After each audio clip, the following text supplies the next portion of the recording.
Bonjour, on commence cette revue de presse avec la très attendue finale de Ligue des Nations. Belle comme une finale, titre le journal L'Équipe ce matin. En effet, ça ne vaut pas une finale de Coupe du Monde ou une finale de Championnat d'Europe, mais ce France-Espagne reste une affiche de rêve, comme le rappelle le quotidien Le Parisien. Un match important pour Antoine Griezmann qui jouera son 100e match en bleu ce soir, nous présente le journal La Provence. Mais attention, en Espagne, on veut cette coupe, les ambitions sont posées sur la une du quotidien espagnol Marca. Ce sera la première finale de la Rora, plus de 8 ans après l'Euro remporté 4-0 contre l'Italie en 2012. Ce sera un choc d'équipe galactique pour le journal AS. On se méfie du trident Griezmann, Benzema, Mbappé. Un défi mondial, titre Mundo Deportivo, qui assure que la jeune formation espagnole va tout faire pour décrocher un titre prestigieux contre les champions du monde en titre. La France est la meilleure équipe de la planète sur le plan individuel, mais nous allons les affronter pas à pas, prévient le sélectionneur espagnol Luis Enrique. Mais avant ce choc, place à la petite finale pour la 3e place de la Ligue des Nations entre l'Italie et la Belgique. Ce match de consolation, les Azzurri comptent bien le jouer à fond, faire revivre l'Italie, titre le Corriere dello Sport. L'Espagne a stoppé la série d'invincibilité italienne, mais la Nazionale va montrer ce soir pourquoi elle est championne d'Europe en titre. Et pour se relancer immédiatement, Tuttosport appelle au miracle Mancini, surtout que la Belgique va se lancer dans ce match sans certains de ses cadres. Le quotidien belge Les Dernières Heures a annoncé ce matin que Lukaku et Eden Hazard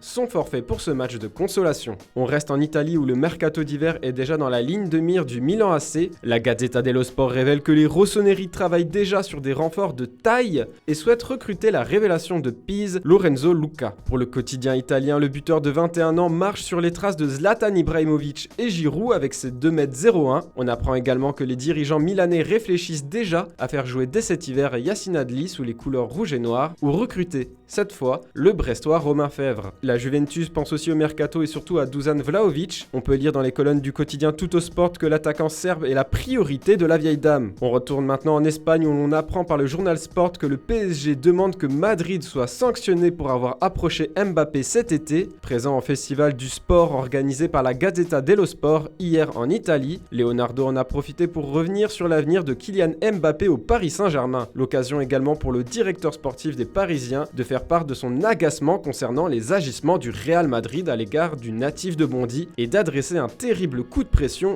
au club madrilène. Le journal italien a relayé sur sa une les mots forts de Leonardo. Le Real Madrid est injuste avec Mbappé, il doit être sanctionné. On attend une réponse de la Casablanca. On termine ce tour de l'actu en Catalogne avec la une de Mundo Deportivo. Le vice-président de Barcelone, Rafael Yuste, a accordé un entretien exclusif au journal espagnol. Il l'assure, Ronald Koeman et Joan Laporta se sont rapprochés. Je connais parfaitement le président et c'est une personne extrêmement intuitive. On sent quand une personne manque de motivation pour quoi que ce soit. À partir de conversations avec Ronald, le président ressort convaincu qu'il est la personne à qui nous devons continuer à donner cette confiance. Voilà, c'est tout pour ce dimanche matin. Bonne journée à tous. On se retrouve dès demain pour une nouvelle revue de presse et de nouvelles vidéos sur Foot Mercato.